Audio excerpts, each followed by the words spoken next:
Hi and welcome back to my YouTube channel, and if it's your first time, please like and subscribe. It just will really help me. And yes, now that I'm done with the shameless self-promotion, let's get started. Today I'm going to talk about the 7 realities that helped me quit my job. I encourage you to give it a thought, not to quit your job. I'm not advocating quitting your job or being an entrepreneur or being a content creator.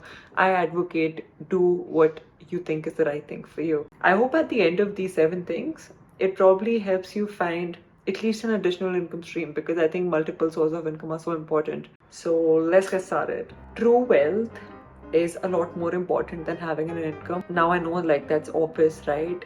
But we all think that we will get wealthy with our corporate income, and that unfortunately doesn't happen. There's only so much you can grow in a corporate.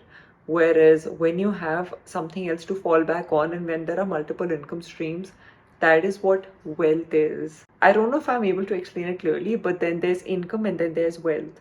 And I wanted wealth. I don't want to fixate myself to an income. So this was the first reality, and this is a very blunt one because, again, I don't advocate pursuing your passion by being broke, but I advocate trying to create wealth and doing what it takes to get there, as long as it's legal and it's ethical and it's the right thing.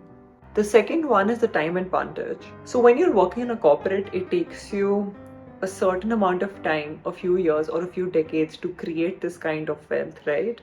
Some like large sum of income, and call me impatient or call me whatever, but I wanted to do it early. So I don't want to wait till I'm 40 to live a decent life if I know I can do it before 30. That's one of the biggest factors that encouraged me to quit my job, because if I'm only stuck in a corporate sector and I'm only dependent on 5% appraisals and licking everyone's ass to get those 5% appraisals and just doing boring work for 8 hours a day, I'm just going to be unhappy. And when I know that I can get 3-4 times of my income doing lesser work, so why would I not do that, right? There is a time advantage when you quit your job and when you do your own thing, whereas in a job it's just this template which slowly goes up. Yes, it's more secure. For me, I am very open with that. I do not have the responsibility of paying a house rent. The time advantage definitely works in our favor if we start early, because when we're young we can also take more risks. There's not much to lose.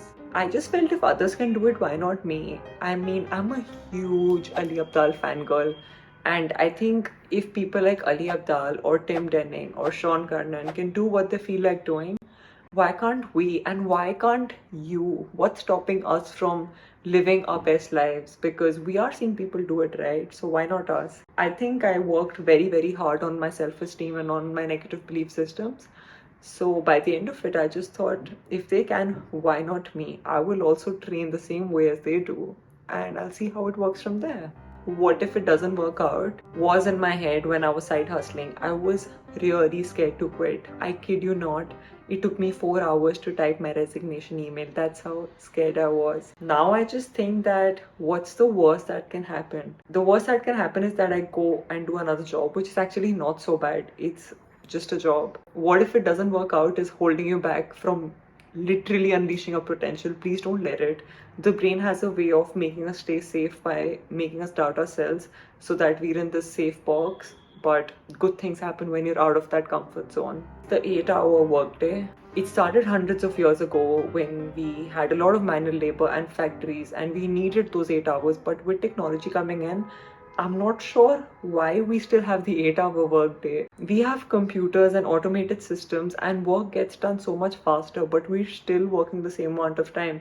And even when you count in the travel time and the fact that in India so many companies make you work outside of this 8 hours without paying you overtime, I just find it really unfair. I now work for 3 to 4 hours and I'm happy with that because I get time to do things that I like. And I feel like on my deathbed, I'm probably not gonna think of I wish I worked more or I wish I worked less, but I will look back at the memories that I made, which will only happen if I have the time to do so, and also the mental headspace instead of always being stressed out. Also, I don't know if you know this, but the 8-hour workday started 150 years ago, and even though times have changed so much since then, the law hasn't.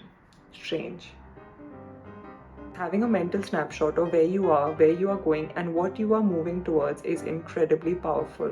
You are the sum of your choices, and for me, the kind of future I wanted, I was far away from that. And call me a dreamer, call me delusional, call me that I dreamt too big. But the kind of things that I want from life were not coming from a corporate job.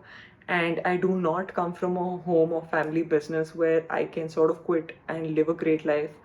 I am financially independent, and to get here, I had to do what I do today, which is essentially me trying to bridge the gap between what I want my future to look like versus what I can do today to get closer towards that. Capitalizing on being lazy. So I'm lazy, I want to get things done fast, and I'm curious. So I just capitalized on all of that, and that's why I do what I do today, because the work I do doesn't take much time. At the same time, I try to focus on high impact and low effort work. That's the reason I don't freelance anymore, because that is also essentially trading time for money, which is what I don't want to do. I am just capitalizing on being lazy because it has been working out. It can for you as well. Just sit and write down what your strengths are and how can you capitalize on them. Skills like video editing, copywriting, creating applications, even something like transcribing is very much in demand, or just learning how to use Canva and ConvertKit, Zapier, MailChimp. Learning these applications are also a lot in demand because there will be somebody who is very, very happy to outsource their load on you, and that's how you make money. So I hope this helped, and these are the 7 tough realities which helped me quit my job, and not just helped me, but they enabled me to take that step, because if I was stuck, then these 7 things would pull me down and I would not live the life that I want to. And I feel all of us have a choice to make, and all of us have more control over our lives than we think. A lot of people don't want to believe that, and those who are really miserable will do everything in the capacity to pull somebody else down.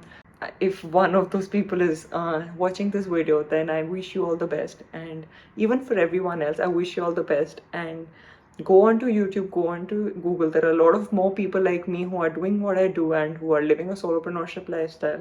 So if this is what interests you, the very quick and smart thing to do would be to stalk such people, watch their success blueprints, read their stories, and just steal their process and use those steps in your journey. So I hope this helps, and I know I mentioned it, but please like and subscribe. Thank you.